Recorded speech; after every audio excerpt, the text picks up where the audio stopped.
बाळा, आमचीच आठवण काढत होतास ना, त्यामुळेच तर आम्ही प्रकट झालो. अरे मायबाप मानतोस ना आम्हाला, मग तुला पैशांची गरज असताना सांगायचं ना. कोणापुढेही हात पसरू नकोस.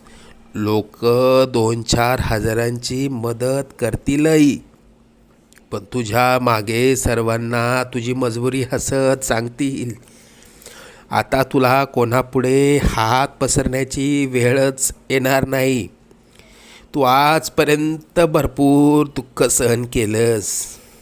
लवकरच तुझ्या रडक्या भाग्यात सुखाचे दिवस येतील.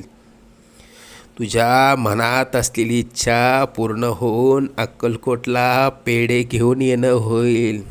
येशील ना आम्हाला भेटायला अक्कलकोटला? सगळं मनासा